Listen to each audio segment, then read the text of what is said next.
Gujarat state cyber સેલે એક મોટા વીમા કૌભાંડનો પર્દાફાશ કર્યો છે, જેમાં નોઈડા સ્થિત MVDL નામની ઇન્સ્યોરન્સ કંપનીના નામે 7 કરોડ રૂપિયાની ઠગાઈ કરવામાં આવી હતી। આ કેસમાં મુખ્ય સૂત્રધાર અભયકુમારની ધરપકડ કરવામાં આવી છે, જે નોઈડાનો વતની છે। આ કંપનીમાં એજન્ટ તરીકે કામ કરતો હતો।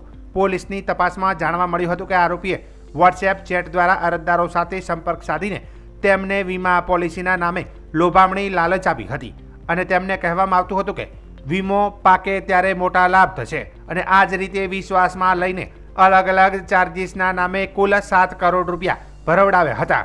આરોપી અભયકુમાર કંપનીના ટાર્ગેટ પૂરા કરવા માટે વધુ કમિશનનું વચન આપતો હતો, જેના ભાગરૂપે આ કૌભાંડ આચરવામાં આવ્યું હતું। ગુજરાત સ્ટેટ સાયબર ક્રાઇમ સેલે આ રેકેટને ઝડપી પાડીને તાત્કાલિક કાર્યવાહી હાથ ધરી હતી। અત્યાર સુધીમાં 6 કરોડ રૂપિયા રિકવર કરવામાં આવ્યા છે, જેમાંથી 4 કરોડ રૂપિયા પાછા લેવાયા અને બાકીના નાણાં ફ્રીઝ કરવામાં આવ્યા છે। સાયબર ક્રાઇમ સેલના એસપી ધર્મેન્દ્ર શર્માના નેતૃત્વમાં આ તપાસ હાથ ધરાઈ, જેમાં વોટ્સએપ ચેટ અને નાણાકીય વ્યવહારોના પુરાવા મહત્વના સાબિત થયા। પોલીસે જણાવ્યું હતું કે આરોપી અરજદારો પાસેથી વીમા પ્રીમિયમની રકમ મેળવીને તેને ભેગી કરતો હતો અને બાદમાં તેનો દુરુપયોગ કરતો હતો। આ કેસમાં વધુ તપાસ ચાલુ છે, જેની અન્ય સંડોવાયેલા લોકોની ઓળખ થઈ શકે અને બાકીના નાણાં પણ પરત મેળવી શકાય। આ ઘટનાને લઈને ડિજિટલ માધ્યમો દ્વારા થતા કૌભાંડો સામે સાવચેતી રાખવાની જરૂરિયાત પણ ફરી એકવાર ભાર મૂક્યો છે।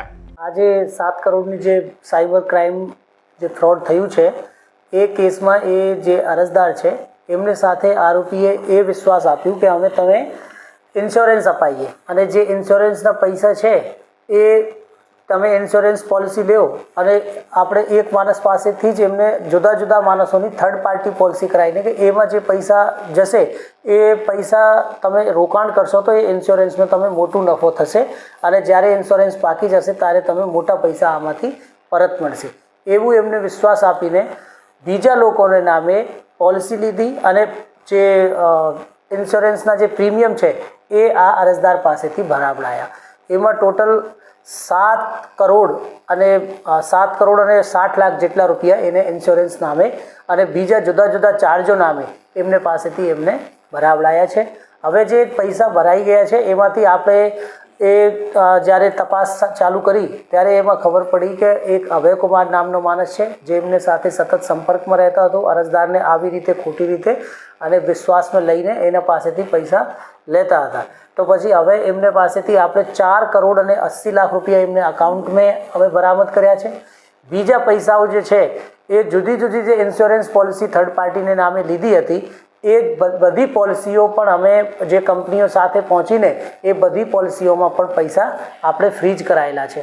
લગભગ પોલિસીઓના આપણે પૈસા જોઈએ તો એ પણ 1 કરોડથી વધારે પૈસા હજી પોલિસીઓના અકાઉન્ટ્સમાં ફ્રીજ છે અને અમુક પોલિસીઓ એને શું કરી કે પોલિસી લઈને પછી કેન્સલ કરાવ્યા પછી એ પોલિસીના નાણાં પણ પરત એમને ખાતામાં કે એમના જે મળતીયા માણસો છે એમના ખાતામાં લઈ લીધા।